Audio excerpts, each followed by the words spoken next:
Mikayla Taylor. Welcome to the Pirates. Thank you.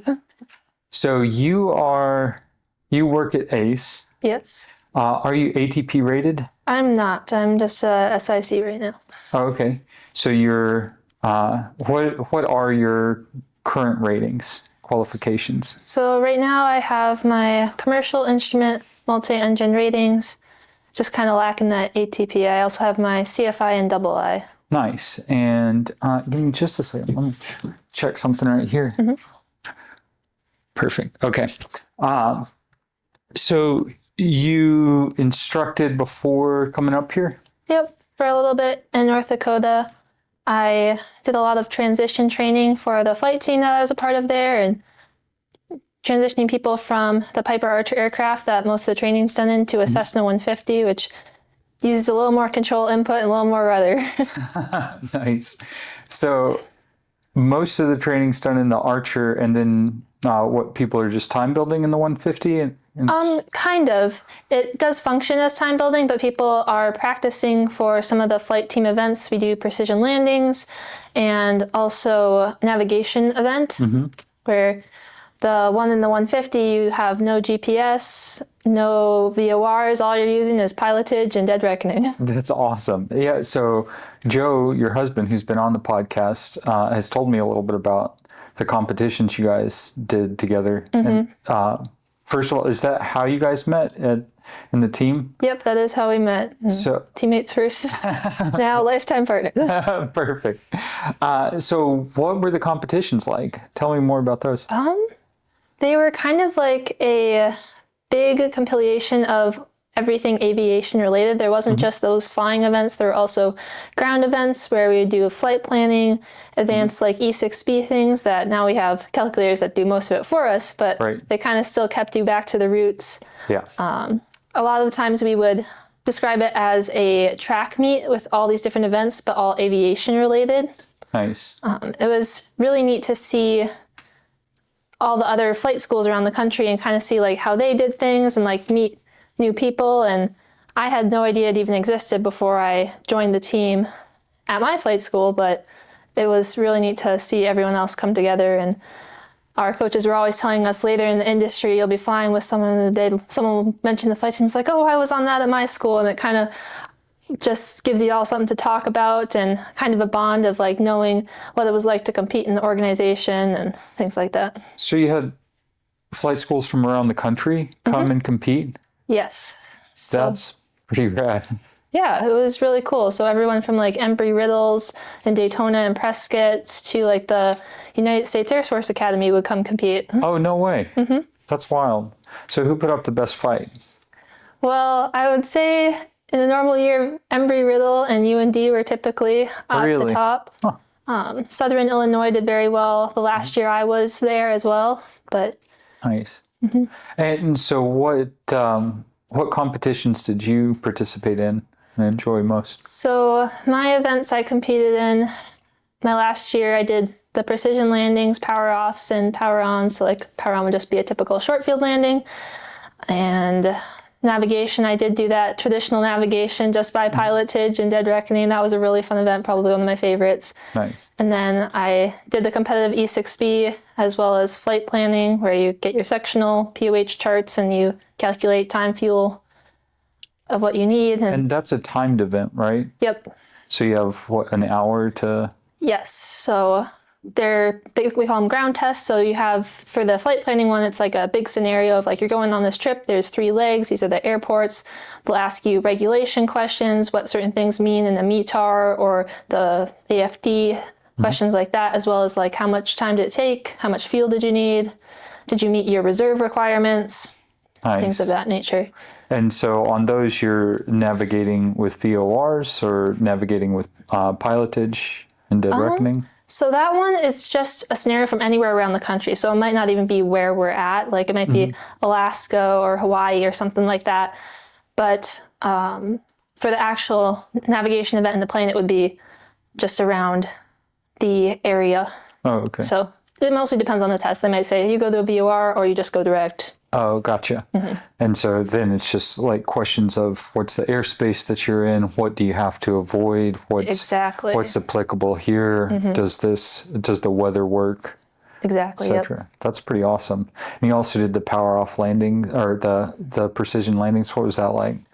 It was really different, but it really improved my like aircraft control and spot landing skills. Like now in Alaska, I feel very confident like going into the shorter strips since I've had that experience.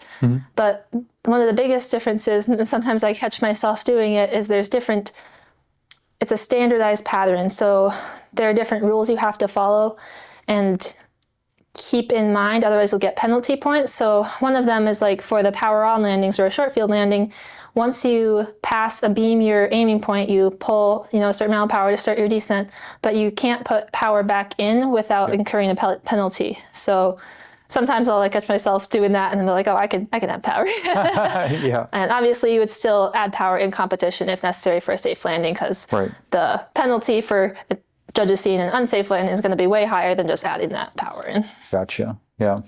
That's that kind of power reduction only is how Craig Emery taught me over at Spurneck. And it actually, I think it really helped hone my ability to be smooth in a pattern where it's like, I had the attitude of, oh, if I'm a little low, I'll just add, it'll be okay. I'll add a little power. But if you're always trying to only reduce power and increase drag in your landing phase, then it's very smooth for the passengers and it's a much better experience than you working the power. Yeah, I definitely agree. It forces you to get to know the airplane better, and then instead of like dragging it in with power and just coming it out. So it develops good habits for sure. That dragging it in is actually what I did on my commercial ride, because I found out that with the stole kit in my 150, I could get it behind the power curve and just set it at about 5 feet off the ground and fly all the way down the runway if I wanted to. So I got it right over the blocks and yanked it, just dropped it on. The DP was like, well, yeah. It works. Yeah, technically. Yep. So now you're in the 1900s. Yes. What's that like?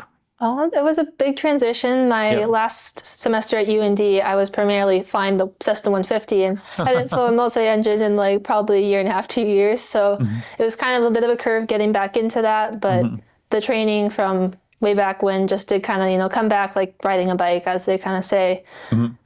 It was interesting to learn all the systems for sure, and also just learn the IFR environment. Yeah. Because it's a lot different than just like the training environment. Like even IFR training, you're just like going up, going to do an approach to this part. Okay, now we're going to do this airport, and then we're going back. Like there's no cruise. You're not on the flight levels. Yeah. And I find that one of the weirder things going from training to the actual IFR environment is how much of the task smoothing you can do. So you can preload a bunch of stuff ahead of time, like while you're in cruise, while you're even on the ground, you can have like the destination weather typed in. You can have the approach that you think you're going to get selected. You can preload a bunch of stuff so that it's not like in training where you're going. You can keep a steadier workload throughout the flight in a normal IFR flight. Yeah, I definitely agree with that. It was still like a bit of a transition. It's nice to have your approach played out. Like you might be 2 hours away from your destination and you can like go through all the finite details of that and feel super prepared, which is nice. Whereas switching between 3 approach plates in one flight, that's a 1.3 hours total. Can be a little overwhelming at times.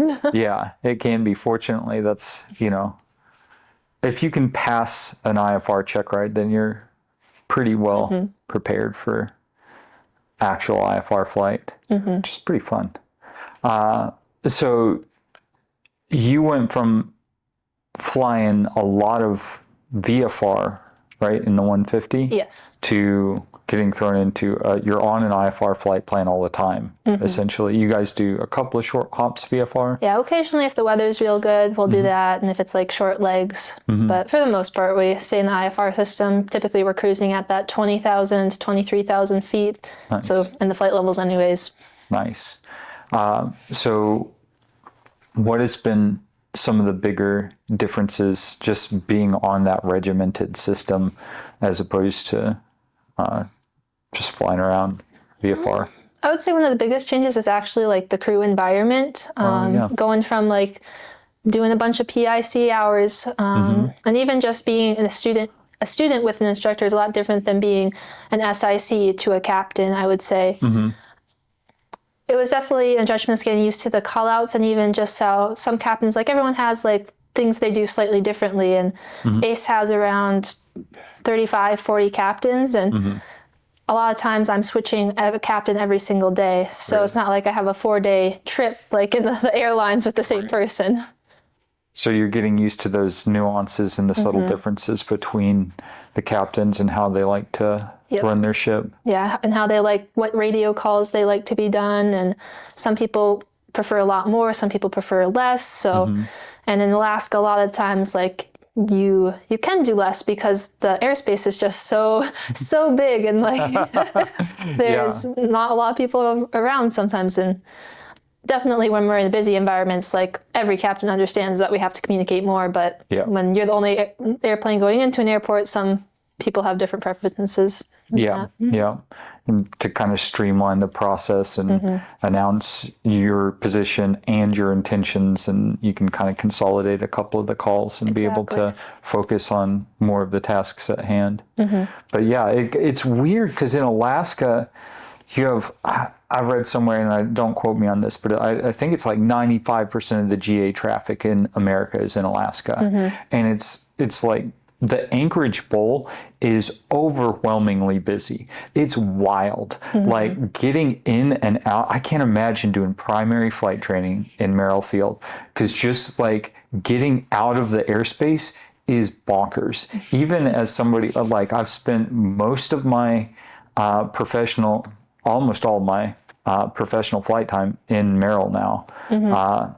And some days it's a lot for me. I'm like, okay, I'm on this departure, and did I get the deviation or not? And also there's 3 targets out here, and one of them's not talking, and to have that like as a primary student. But then as soon as you get outside, you can be the only person who goes to that airport or that airstrip that week. Like there you may not see another airplane out there like for miles around before your destination.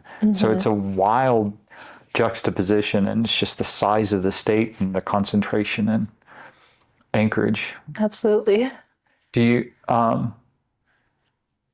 what are some ways that you prepare yourself for that kind of fluctuation? Do you have specific ways that you prevent yourself from getting too complacent? Well, as far as the less busy airports, I tend to be on the overcalling of the radio side, because I'm coming from that flight instructor perspective. In some very busy airspace, UND, like sometimes on a nice weather day, there'll be 100 airplanes out in like a 50-mile radius of the airport. No way. So, and also in the teaching side, you're teaching students, like you want to overteach the radio calls versus having them be complacent with not doing as many. So for me, sometimes I've had captains be like, you sound like a flight instructor as we come into an airport. I'm like, oh, but better be that way than the other way, I suppose. And coming into, I've only really flown out of international, not Merrill Field, and thankfully it's a little bit easier because we have that positive control a lot of times, like very involved with the approach. They're sequencing us in with the larger aircraft, and we're kind of at the same altitudes, versus, if I understand correctly from Merrill, they're kind of sending you underneath, and you have to weave between the like Air Force Base traffic too. Yeah, there's you either on departure, you either go below 600 feet or above 2,000 feet. And so there are a couple of different ways to get you up high enough to cross it 2,000 feet. Usually you're circling over downtown, which means that you're circling amidst the pattern traffic. And so it's like, well, like sometimes it's a lower risk just to go low and stay, you won't be in gliding distance for maybe 30 seconds or a minute over the water, but at least you won't be in conflict with the pattern traffic as you turn and can't see because your nose is high and you're climbing.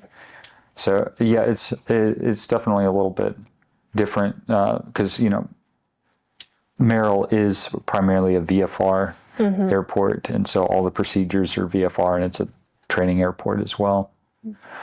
You mentioned the difference between being an instructor with a student versus being an SIC with a captain. What are so you're working as a team more rather than you're where the buck stops with a student. You're the PIC a lot of times, and the student is doing their best, but a lot of times they're just looking up to you and trying to get all of their cues from you. What's that like, being more on a peer level? It's good in a lot of ways. I think the biggest switch, I would say, is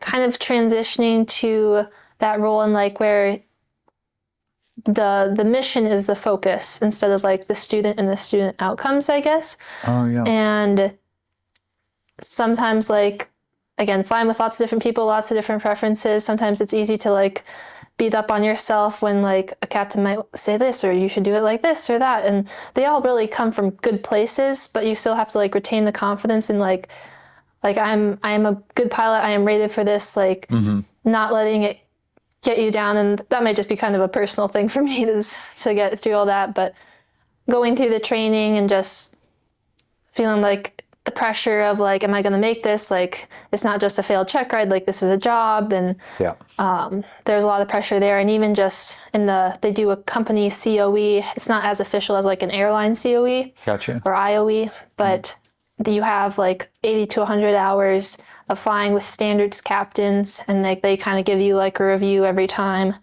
And like there's a big pressure to like be doing things exactly as how your captain wants it, Right. Yeah.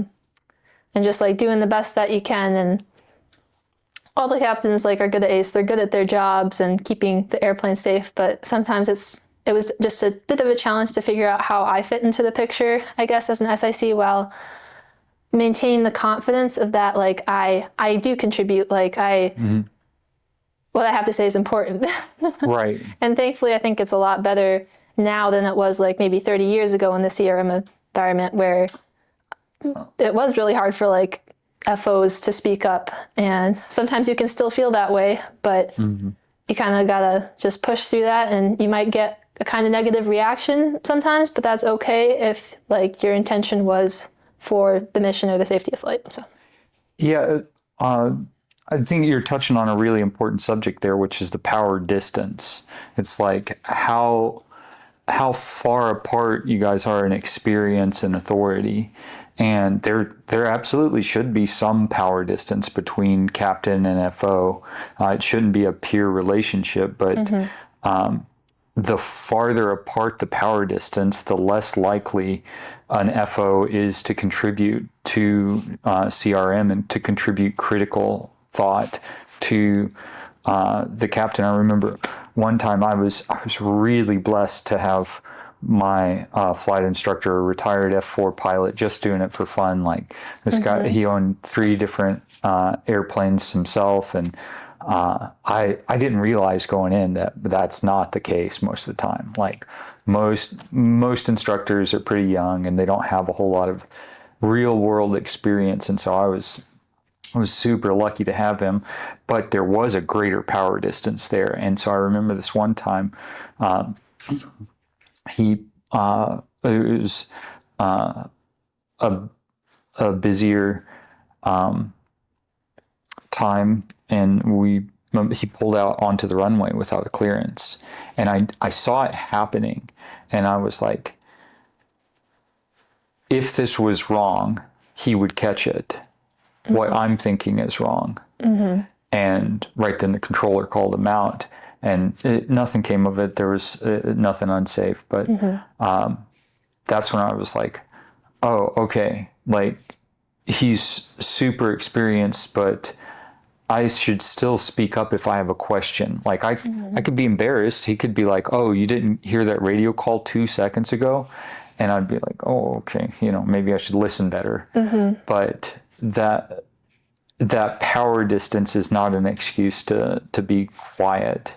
And so I haven't spent a ton of time in crewed environments, but I think it is valuable to realize that even as an FO, you have something to contribute, and you're seeing something slightly different. You're pulling in facts and information that are slightly different from what your captain is, and you can provide a slightly different perspective at least. Yep. A little extra situational awareness with having those two people there. So exactly. Instead of just one.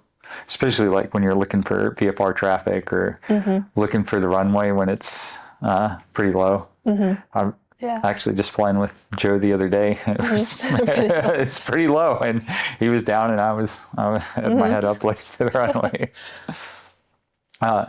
So you moved up here just a couple of months ago. I guess it's been about 7-8 months now. June of 24. Okay. So you met this super dreamy guy, and you were like, dibs. He can plot a course like nobody else. So he was doing a lot of the navigation stuff in the competitions, right? Yep, he did that as well. And I was his partner in navigation a couple of times while he was still on the team. And because it's a 2-person event, but PIC, and they call it safety. Anyways, but I had gotten to know him. He ended up staying an extra year after COVID hit, because there had been a lot of like canceling of in-person competitions. Gotcha. So we decided to give it a go, even though I knew he was moving to Alaska. Yeah. And here we are. So that Alaska wasn't on your agenda.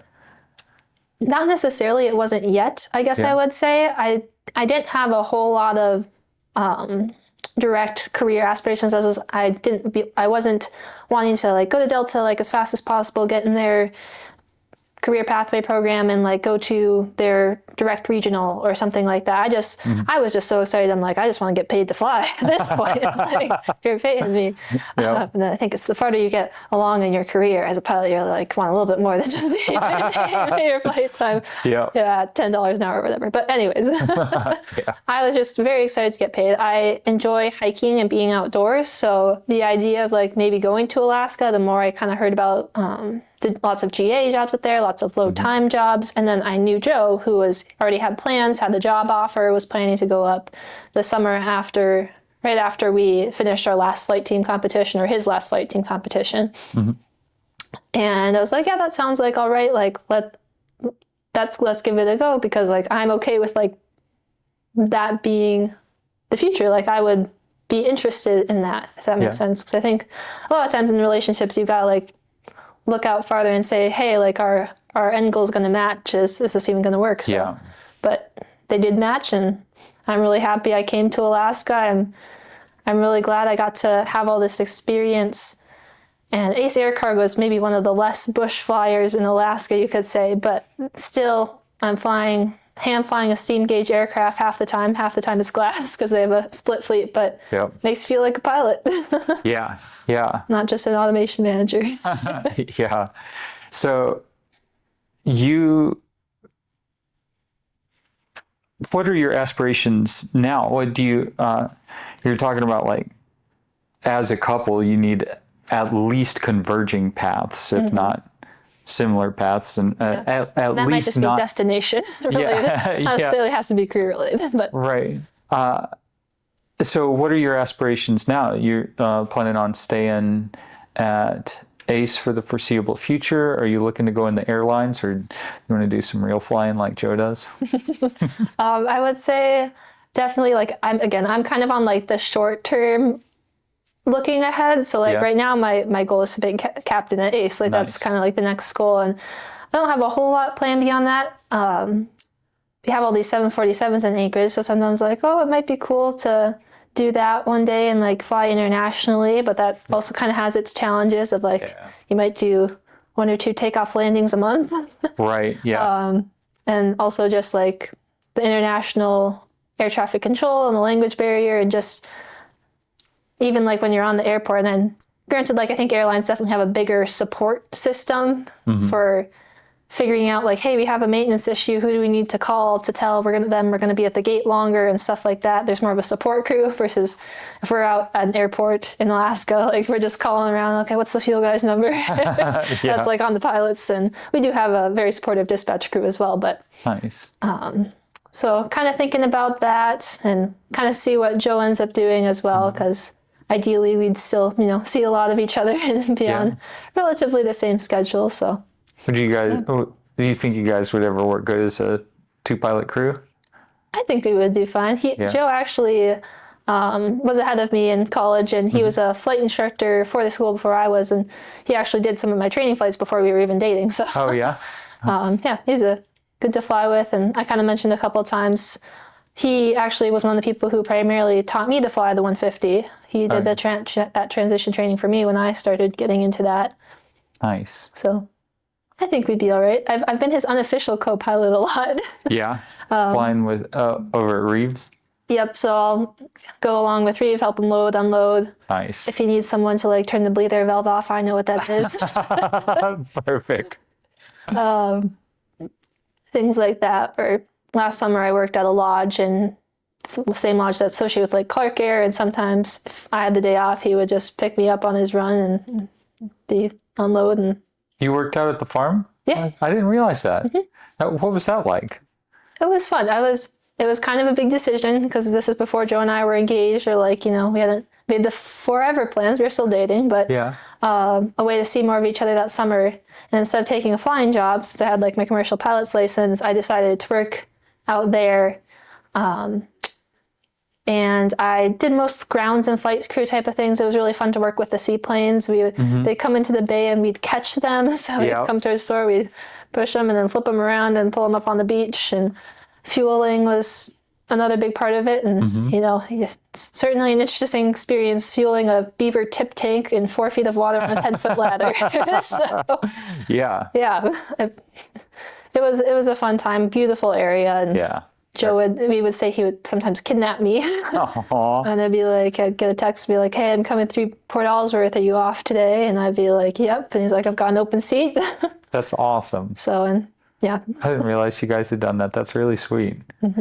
Yeah, Port Ellsworth is such a beautiful area. It's just like nestled in to Lake Clark and Lake Clark National Park. And then you've got 2 or 3 runways. I think there's a little bitty private runway off to the side there. Yeah, there's the parallels, and I don't know which one's technically private or if they're both private. Who knows? It's a little bit lax, I would say, in Alaska. Right. I think you could just land on and then across the lake, there's the Keys Point area, and that one has a strip. Yeah.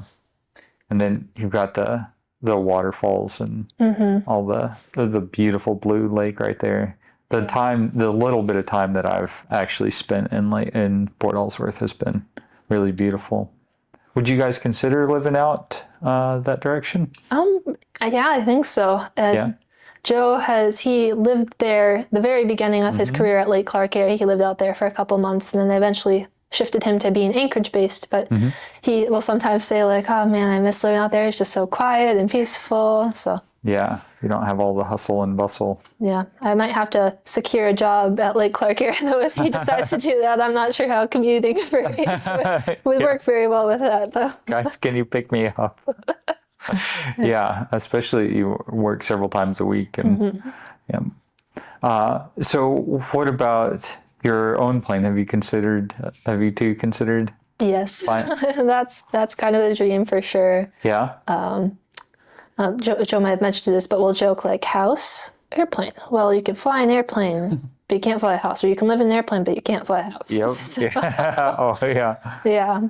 I've slept in the back of the 150. That's super comfortable. Yeah, you're not the first person. Like sometimes, Yeah, exactly. sometimes capsules will be like, "Oh, so you ever thinking of getting an airplane?" But there's usually, "Sorry, yep, I've slept in the back of my airplane." Oh, yeah. So, Oh, yeah. Do you have a specific airplane in mind? well, kind of Joe and I, mostly Joe. He definitely knows a lot about all the airplane models more than I do. That was one of his ground events in the flying team. But Cessna 185. Yeah. I like Cessnas, so I can get behind that. Kind of We both got to get our tail wheel right.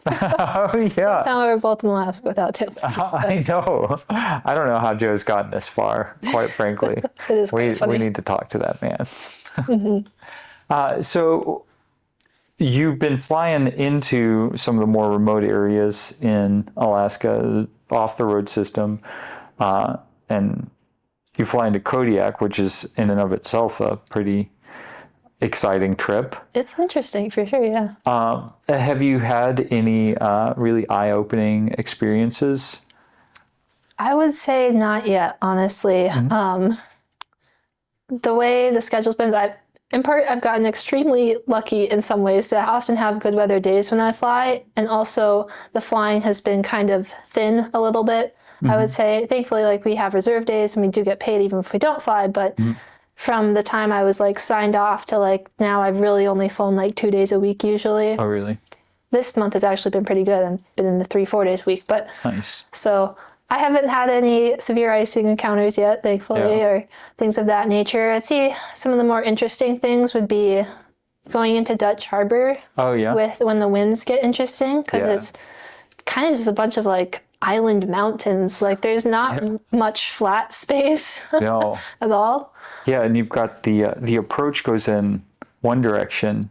If I'm not mistaken, I haven't been to Dutch, but it's come up several times. The approach goes one direction, but a lot of times that's downwind, and so you either have to do a circling approach or try to come in visually from the other side. Yeah, it's kind of funky. It's kind of a circling approach no matter which runway you're landing, because the missed approach point is still probably like, I don't know, maybe 5 miles from the right. I'd have to look that up. Geez. But you're coming into Dutch, and then there's this island called Ballyhoo, and the runway is on the back side of it. Jesus. So you either got to go around to the right or around to the left. Around to the right's a little easier because there's more of a bay over here, so you're not getting those direct. There's some space between you and like Blackwater and stuff like that. But around the back side, they call it back door, is a little bit narrower of a channel with mountains both sides. So. And you're almost certainly getting rocked while you're doing that. Yeah, especially if the winds are anything, and especially this last time. I mean, I wasn't pilot flying, but I was just monitoring, and but the wind was such that it was coming over the mountain and then directly like crosswind to the runway. And sometimes it goes through this gap, and like they have a really good weather observer and reporting station, and they'll be like, "Oh yeah, the windsocks are facing each other." Ooh, that's like ripping out of one direction and the other direction. Yeah, and so what makes the Alaskan Peninsula and chain so wild as far as weather is you got the volcanic islands down here that form the Aleutian Peninsula and chain, and then you have two relatively separate bodies of water, so they can be completely different temperatures. They can be off by 5 or 10 degrees C and separated by just this thin but relatively tall band of islands and mountains, and so you get wind that's pushing pretty hard from one side to the other and just ripping across that terrain. And so getting into the places down here on the chain and peninsula can sometimes be pretty spicy. For sure. I would agree. Have you had any low altitude go-rounds yet? I have not. I've only gone missed once. Oh, yeah? Out in Kodiak. Was that... So I guess that would be the going only missed in Kodiak. So that's something in and of itself. Yeah, we have a special approach that our company's authorized for, but the missed approach is like climb in V2, 30 degrees of bank, maintain a 1 mile radius for, I don't know if you've been to Kodiak, but typically the runway you land is quite long, which is good, but at the end of it is just a mountain. Like there's no way you're doing the opposite approach to that runway unless you're like going super slow in like a cub or something. I don't know. And you're probably like going halfway down the runway. Yeah. 7,000 foot runway.